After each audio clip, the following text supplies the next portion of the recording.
They say a man can buy attention, but the one thing he can never purchase is genuine indifference. On a bright Saturday afternoon in downtown Chicago, the sunlight bounced off polished glass towers and stretched across the busy sidewalks like sheets of gold. Traffic rolled steadily through the financial district. People hurried between meetings, cafes, and upscale boutiques. Then a low engine growl drifted through the air. Heads turned almost instantly. A red Ferrari eased to the curb in front of Hawthorne Grill, one of the city's most popular lunch spots. The car looked like it belonged on a magazine cover. Sleek, expensive, impossible to ignore. Several pedestrians slowed their pace. A few people reached for their phones. Even inside the restaurant, customers near the windows glanced outside. The reaction was familiar, predictable, almost automatic. Nathan Sinclair stepped out of the driver's seat and adjusted the cuff of his tailored navy jacket. At 38 years old, he had built a fortune most people could barely imagine. Technology investments, real estate acquisitions, private equity deals. Business magazines called him brilliant. Financial networks called him visionary. Online articles called him one of America's most eligible millionaires. Nathan had learned long ago that money entered a room before he did. People noticed the watch, the suit, the car. Then they noticed him. It had been that way for years. He handed his keys to the valet without breaking stride and walked toward the restaurant entrance. As expected, several eyes followed him. A hostess near the front desk straightened her posture the moment she recognized him. A manager appeared almost immediately, eager to welcome an important customer. Everything felt routine, familiar, until Nathan saw her. Claire Bennett stood near the far side of the dining room, holding a coffee pot. Her blonde hair was tied back neatly. Her black uniform was simple and professional. Sunlight filtered through the front windows and painted soft highlights across the floor around her. She looked calm, focused, unhurried. For a brief second, Nathan assumed she simply hadn't noticed him arrive. Most people did eventually. They always did. But as he followed the hostess toward his table, he realized something unusual. Claire never looked up, not once.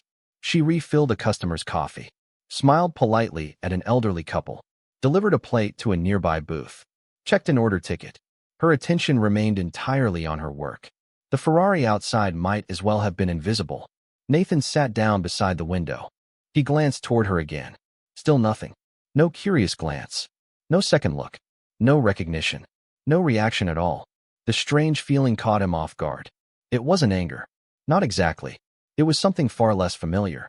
Curiosity. For the first time that day, Nathan stopped checking his phone.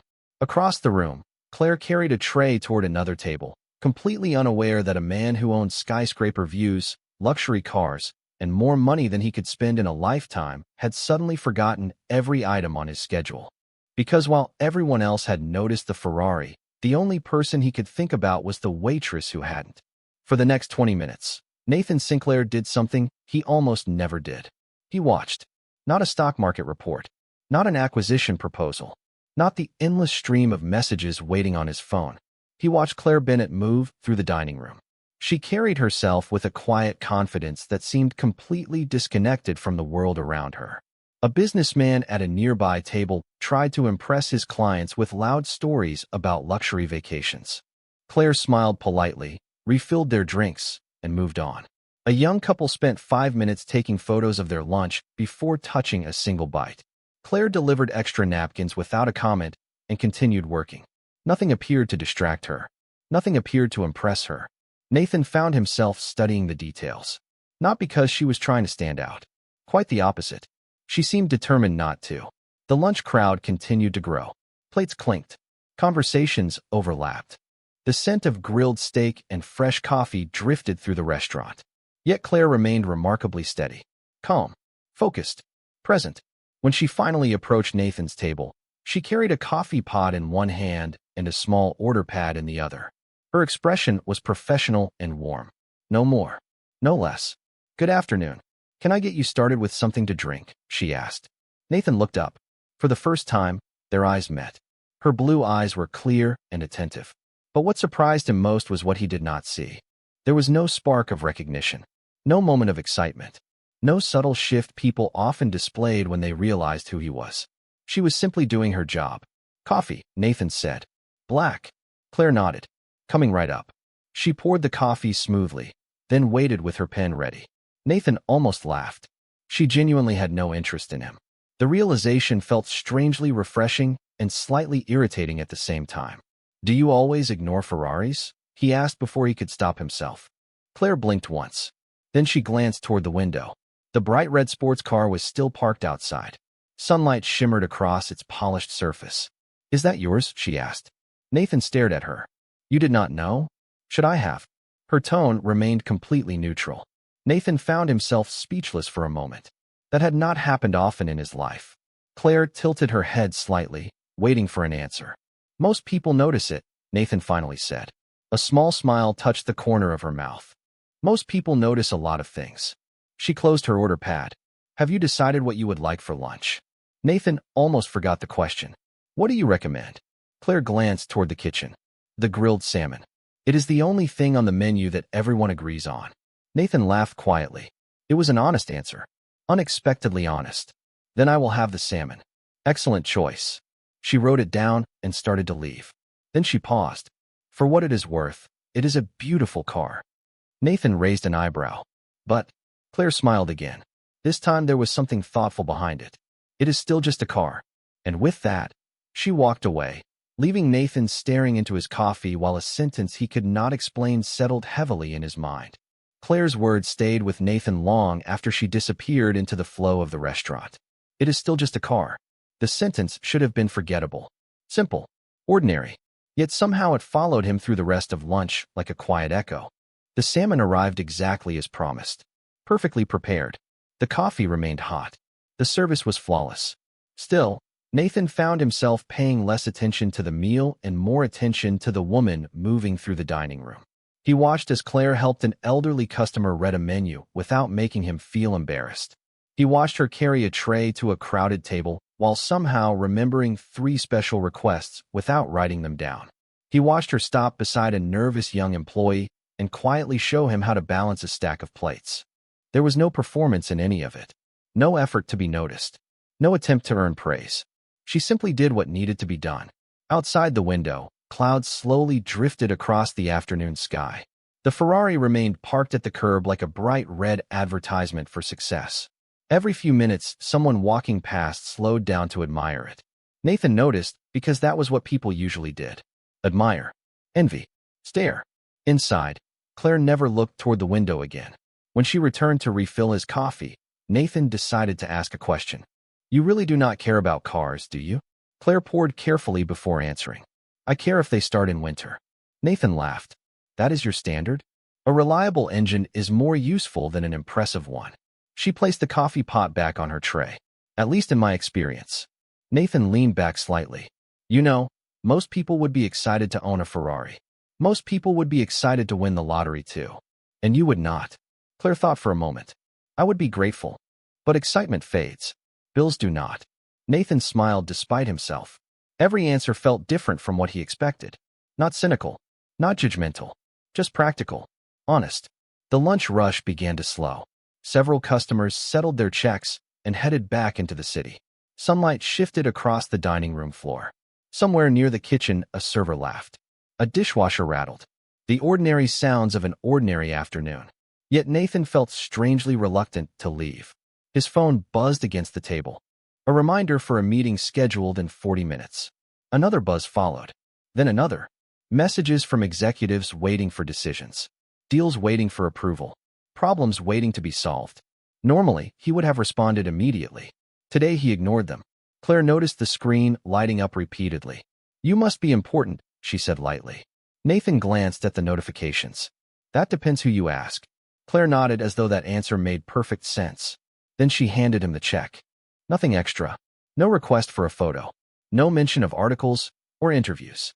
No recognition of his wealth. Just the bill. Nathan stared at it for a moment.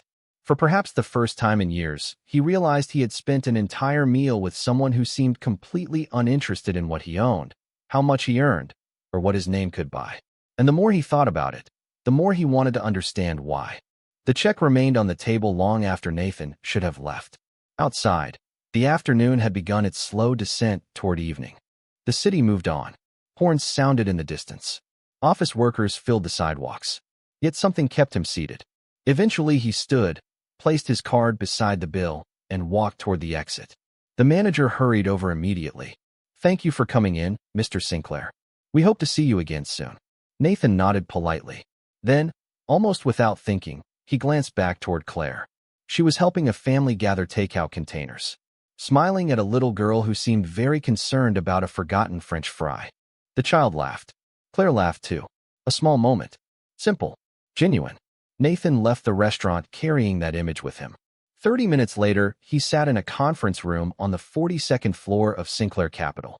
A 12-foot glass wall overlooked the Chicago skyline. Senior executives discussed projections worth millions of dollars.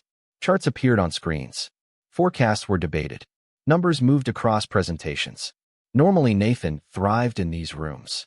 Today, he found himself staring at a line of rain clouds forming over Lake Michigan.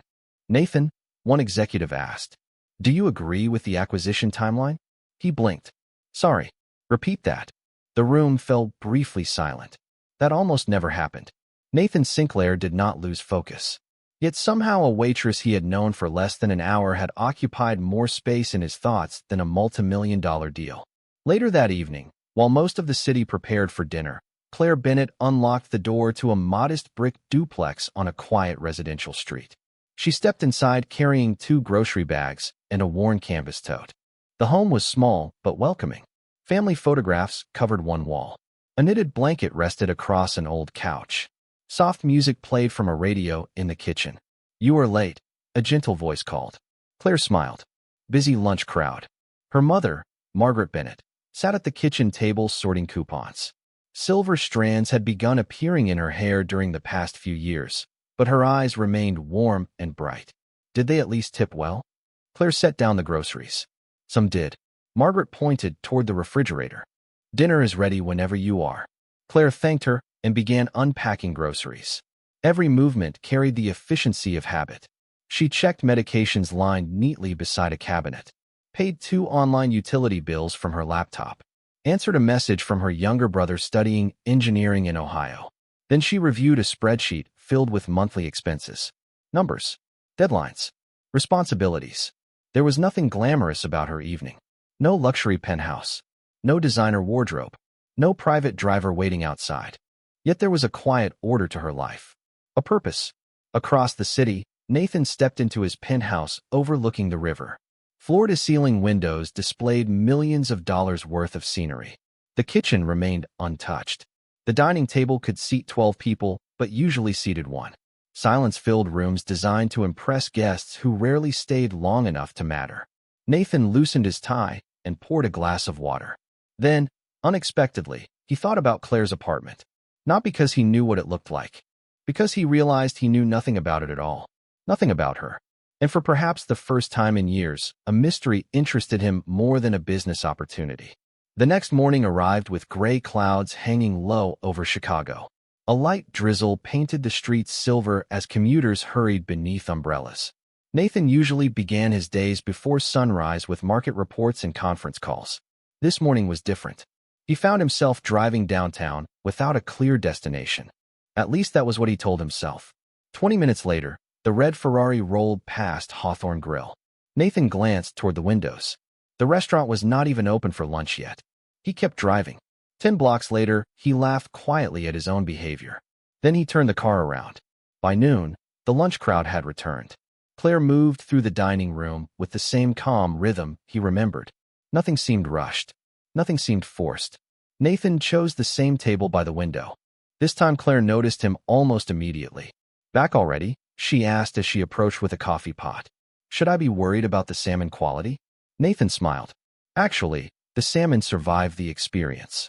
Claire poured coffee into his cup. "Good. We work hard to protect our reputation." Nathan studied her expression. Still the same. No excitement. No special treatment. Just quiet professionalism. Outside, the Ferrari sat directly in front of the restaurant where anyone could see it. Nathan had parked it there deliberately. For the first time in years, he was curious whether someone truly could remain unimpressed. Throughout lunch, he watched for signs. A glance through the window. A question about the car. Anything. Nothing came. Eventually, Nathan decided to create his own test. When Claire delivered his meal, He placed the Ferrari key fob on the table beside his coffee cup. The polished emblem reflected the overhead lights. Normally, that tiny object attracted attention almost instantly. People recognized what it represented. Status, success, wealth. Claire set down his plate. Then she placed a folded napkin directly over the key without noticing it. Nathan stared. Claire looked at him. Is something wrong? You covered it. Covered what? Nathan lifted the napkin slightly. The key appeared underneath. Claire blinked once. Oh. She moved the water glass a few inches away. Sorry. Nathan waited. No reaction followed. Do you know what this is? He asked. Claire nodded. A car key. That is all. A faint smile appeared. Were you hoping it was the key to a secret treasure chest? Nathan laughed despite himself. Nearby customers turned briefly toward the sound. Claire's smile faded back into its usual calm expression. People carry all sorts of keys, she said. Apartments, offices, storage units, cars. The key is rarely the interesting part. Nathan leaned forward. Then what is? Claire glanced toward the dining room. An elderly man had just entered carrying a cane. Before answering, she stepped away to hold the door for him. She helped him reach a table, brought him water without being asked, and returned several minutes later. Only then did she finish her thought. The interesting part is where the person is going. For a moment, Nathan forgot about the Ferrari entirely, because somehow she had turned a conversation about a luxury car into something far more difficult to stop thinking about. That evening, rain finally arrived. Not a storm, just a steady curtain of water drifting across the city lights. Nathan stood beside the floor-to-ceiling windows of his penthouse, watching reflections slide down the glass. Chicago looked softer in the rain, less certain, less sharp. On the kitchen counter sat an untouched dinner prepared by a private chef. Nearby, 3 phones waited with messages he had not answered. Yet none of those things occupied his mind. The interesting part is where the person is going. Claire's words replayed again. Simple words. The kind people usually forgot within minutes. Somehow he could not. The next afternoon, he returned to Hawthorne Grill. This time he arrived in a black sedan from the company fleet. No Ferrari. No bright red paint. No roaring engine. Just another car blending into city traffic. For the first time in years, Nathan wondered what it felt like to enter a room without an announcement. Claire noticed him a few minutes after he sat down. Her expression remained calm, as always. You changed vehicles, she said while placing a menu on the table. Nathan looked up. You noticed? Of course. A small smile appeared. I notice things. I just do not worship them. Nathan laughed quietly. Fair enough. Claire folded her hands behind her order pad. Coffee, please. She returned a moment later and filled his cup. The restaurant was quieter than usual.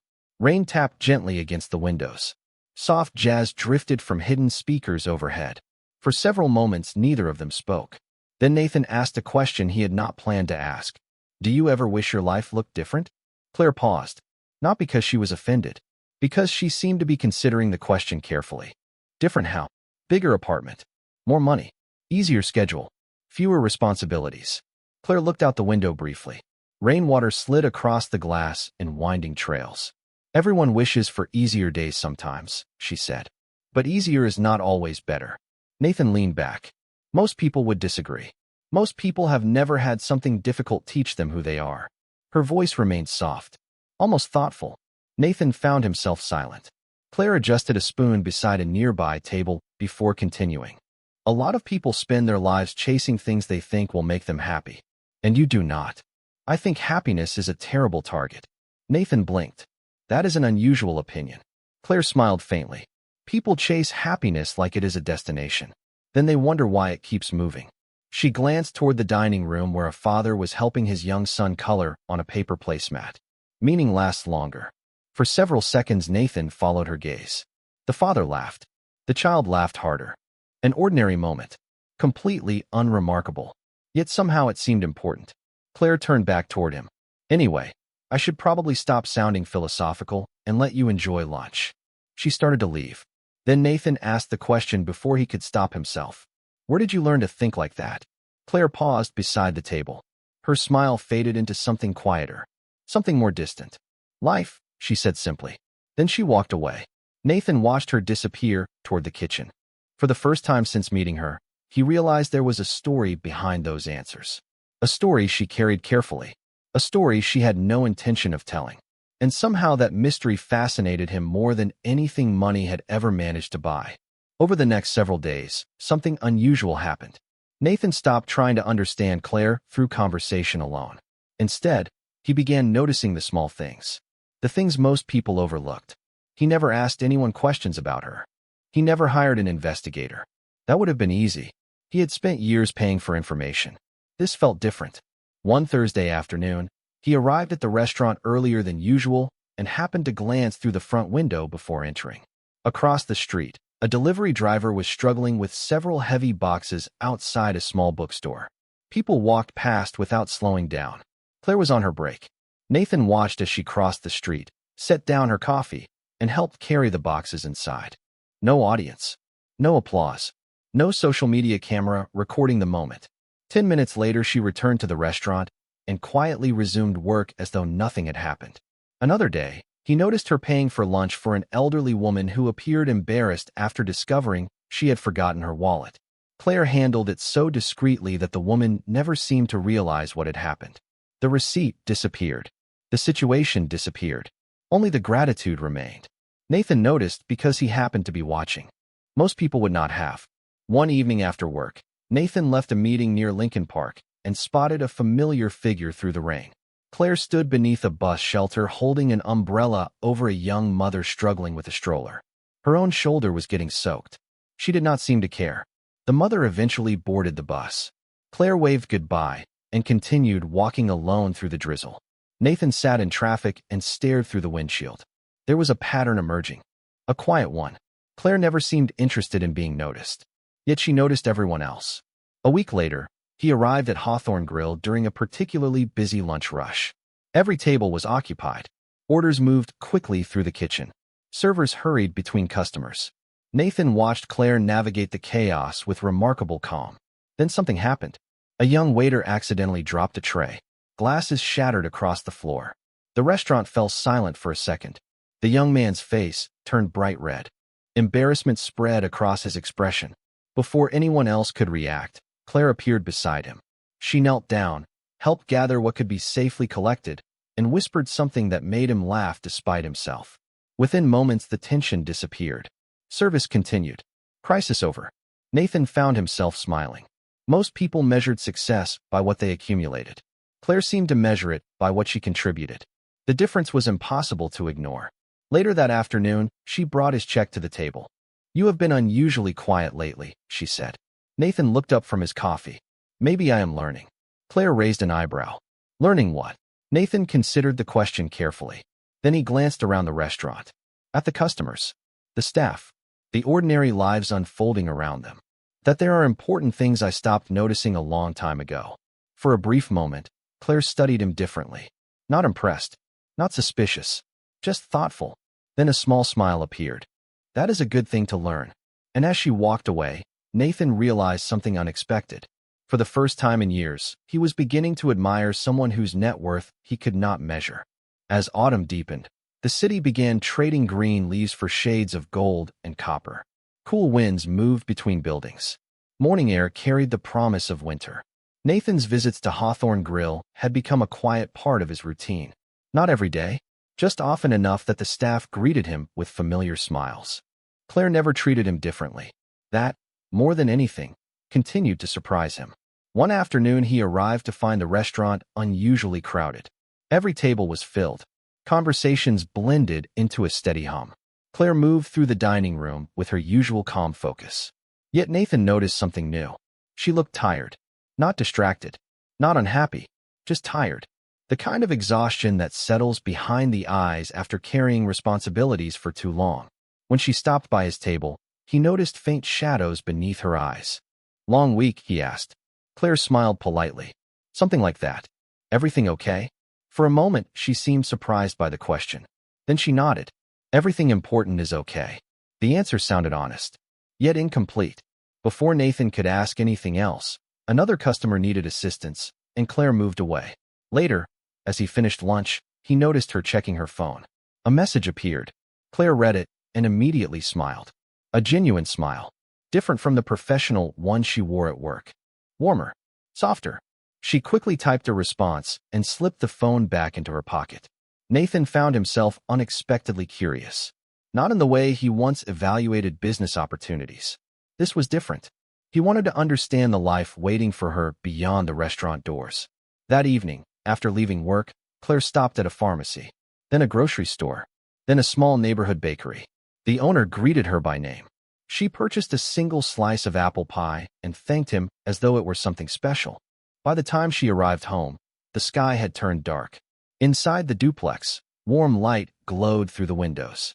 Margaret sat in her usual chair reading a library book. The sight immediately softened Claire's tired expression. "I brought your favorite," Claire said, placing the bakery box on the table. Margaret's eyes brightened. "Apple pie." Claire nodded. "The good kind." They shared dessert and talked about ordinary things.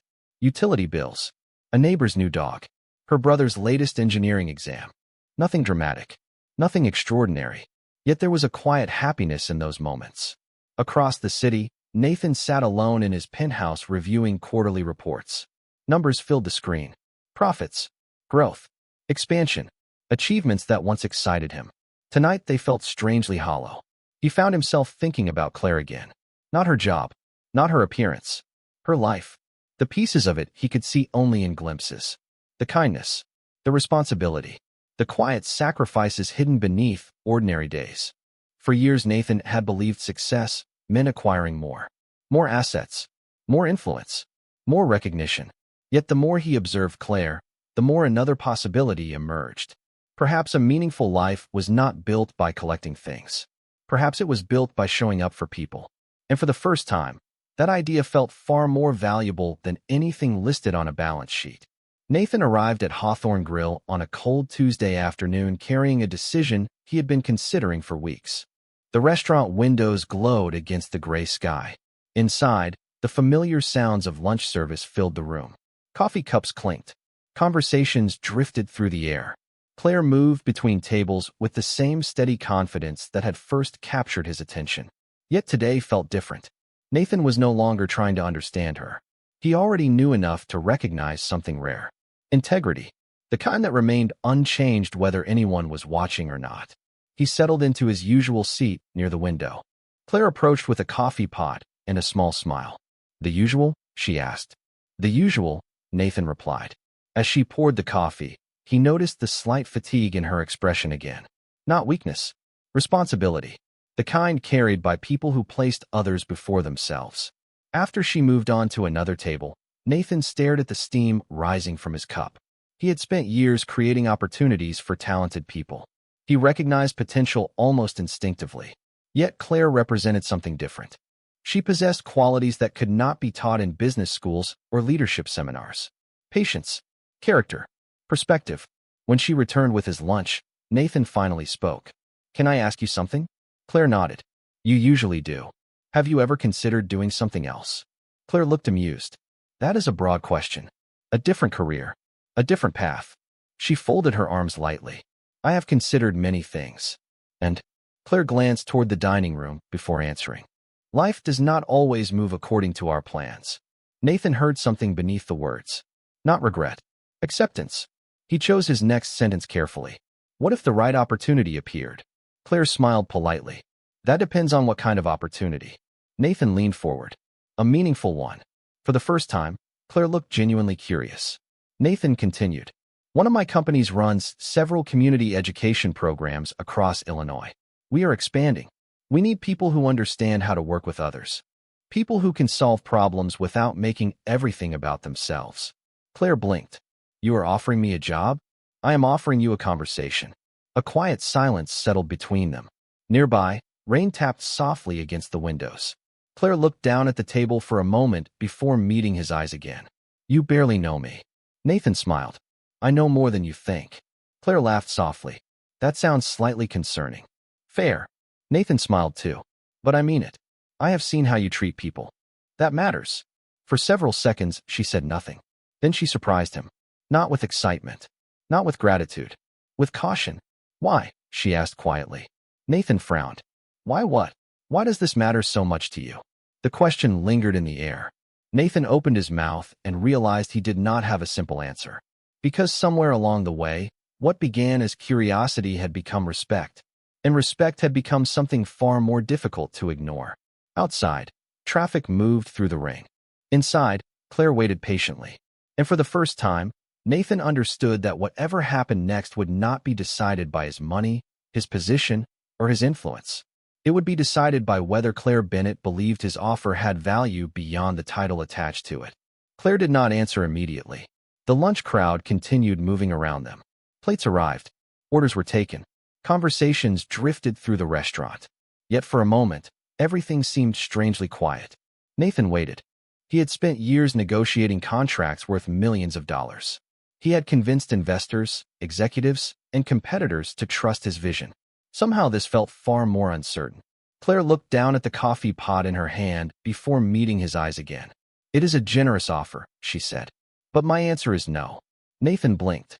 Not because he was offended, because he genuinely had not expected the response. "No." Claire nodded. "No." Her tone was calm, respectful, final. Nathan leaned back slightly.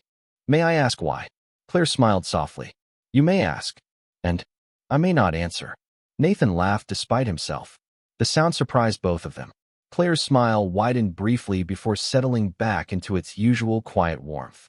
"I am serious," Nathan said. "So am I." She adjusted a spoon on a nearby table, a habit he had noticed whenever she was thinking carefully. "The position sounds meaningful. The work sounds worthwhile. That is not the issue." "Then what is?" Claire glanced around the dining room. Her co-workers moved between tables. The manager spoke with customers near the front desk. The young waiter she had helped weeks earlier was confidently carrying a tray across the room.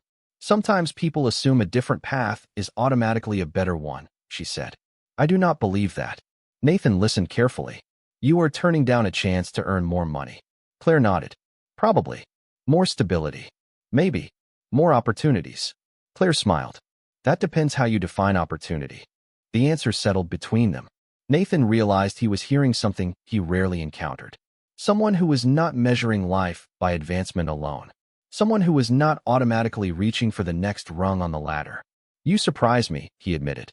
Claire laughed quietly. "People say that sometimes. Most people would accept immediately. Most people are not me." Nathan looked out the window. Rain had stopped.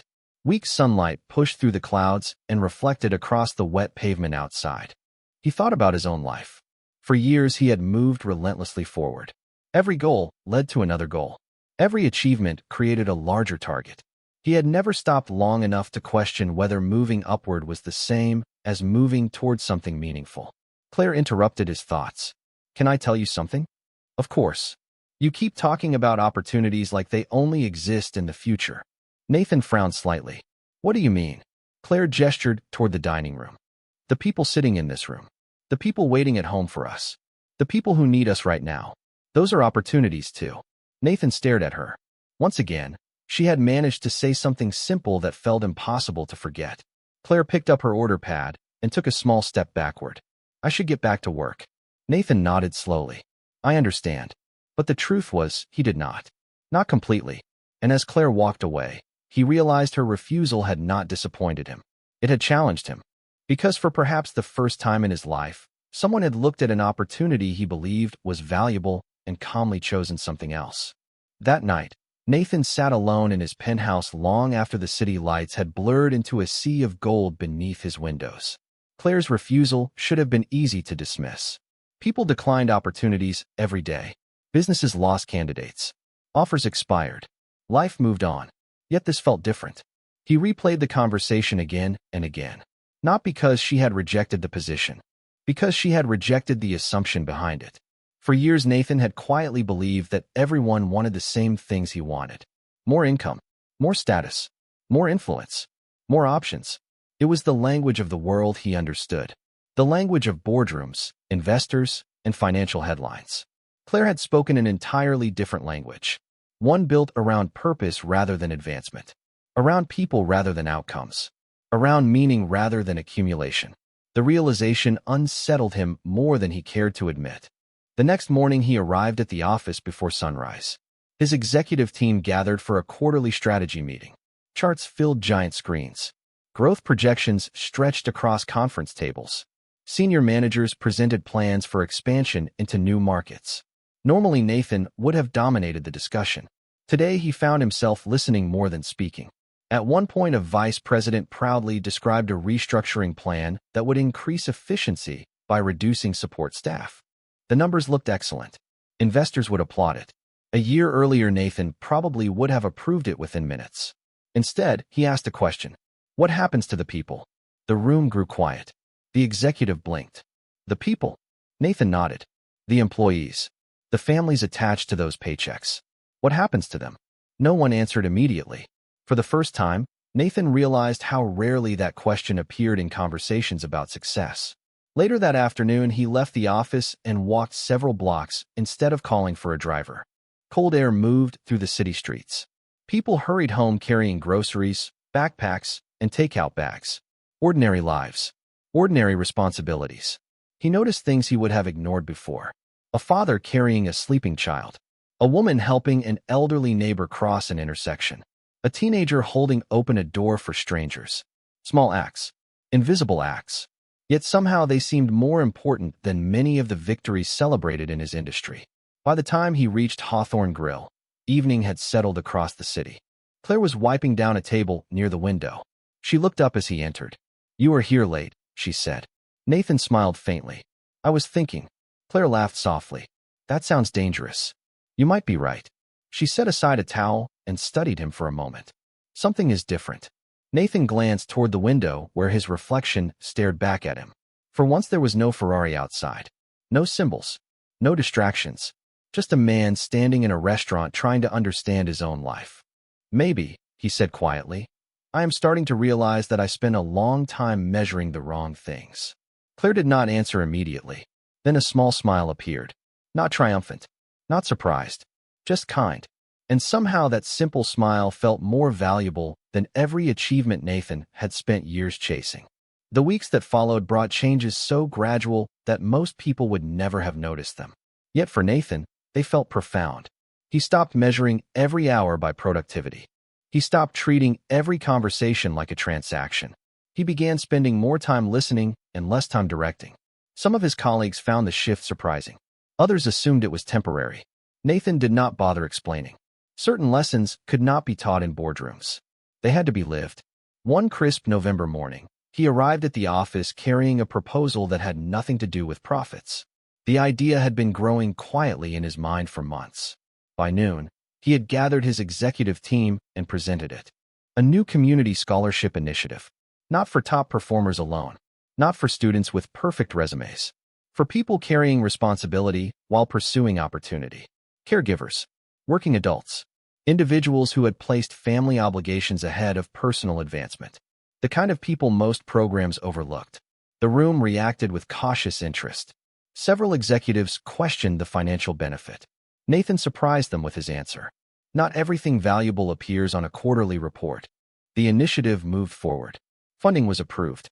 Partnerships were established. By winter, applications began arriving from across Illinois. Nathan never attached his own name to the program. He never announced it publicly. He simply wanted it to exist. One snowy evening, he stopped by Hawthorne Grill after work. Warm light spilled across the sidewalk. Inside, holiday decorations hung near the windows. The restaurant felt comfortable. Familiar. Claire was finishing her shift when he arrived. She looked tired but content. The kind of expression people wore after accomplishing something meaningful. Nathan sat at his usual table. Claire brought coffee without asking. "You look different," she said. Nathan smiled. "You said that before. This time I mean it differently." He glanced around the restaurant. Families shared meals. Co-workers exchanged stories. A child laughed near the front window. "Maybe I am finally becoming someone I actually respect." Claire studied him quietly. For a moment, neither spoke. Then the restaurant manager walked over carrying a folder. "Claire, this came for you." She accepted it with a puzzled expression. The envelope displayed the logo of the new scholarship foundation. Claire opened it carefully. Her eyes moved across the page, then stopped. She read it again. "Everything okay?" Nathan asked gently. Claire looked up, visibly surprised. I received a scholarship grant." Her voice softened. "For adult education and family support programs." She shook her head slightly as though trying to process it. "I applied months ago and completely forgot about it." Nathan smiled into his coffee. Claire continued reading. The funding would cover courses she had postponed for years while helping support her family. For the first time since he had met her, she seemed genuinely speechless. Outside, snow drifted past the windows. Inside, warmth filled the room. Claire looked down at the letter once more, then back at Nathan. She had no idea he was responsible for creating the opportunity. And for the first time in a very long time, Nathan felt no desire to tell her. Winter settled fully over Chicago. Snow lined the sidewalks. Holiday lights glowed in restaurant windows. Weeks passed, and life continued moving forward in quiet, ordinary ways. Claire enrolled in the education program supported by the scholarship. She attended classes in the evenings after work. She still helped her mother. She still showed up for the people who depended on her. The difference was that now, for the first time in years, she was allowing herself to pursue something she had postponed for far too long. One afternoon near the end of February, Hawthorne Grill was filled with the warm sounds of a busy lunch service. Claire moved between tables carrying coffee refills and friendly conversations. As she approached Nathan's usual seat, she noticed something different. There was no laptop, no stack of documents, no phone vibrating with endless notifications. Nathan simply sat by the window watching snow drift across the street. He looked peaceful. "Slow day?" Claire asked as she poured coffee. Nathan smiled. "For once." Claire laughed softly. "I was starting to think you did not know how." Nathan looked around the restaurant. The place where everything had begun. The place where his assumptions had quietly fallen apart one conversation at a time. "I am learning." Claire nodded. "Still learning. Probably always will be." For a moment, they watched the snow together. Then Claire reached into her apron pocket and placed a folded letter on the table. Nathan recognized the scholarship logo immediately. "I wanted to show you something," she said. He opened the letter. At the top was an academic report. Outstanding performance. Exceptional participation. Faculty recommendation for advanced placement. Nathan looked up. Claire seemed almost embarrassed by the praise. "Congratulations," he said sincerely. "You earned that." Claire smiled. "It feels good." Then her expression softened. "You know, when we first met, I thought you were just another wealthy man trying to impress people." Nathan laughed. That was not entirely inaccurate. Maybe not. Her eyes moved toward the snowy street outside. "But somewhere along the way, you changed." Nathan considered her words carefully. "Actually, I think I just remembered who I wanted to be before I became distracted by everything else."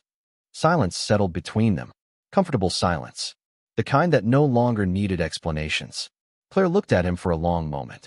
Not at his watch. Not at his reputation. Not at a luxury car parked outside. Just at him. And Nathan realized something that made him smile. The thing he had wanted from the beginning had finally happened. Not attention. Not admiration. Respect. Genuine respect. It had arrived only after he stopped trying to earn it through status and started earning it through character. Outside, snow continued falling across the city. Inside, life moved forward. Customers laughed. Coffee steamed. Conversations drifted through the air.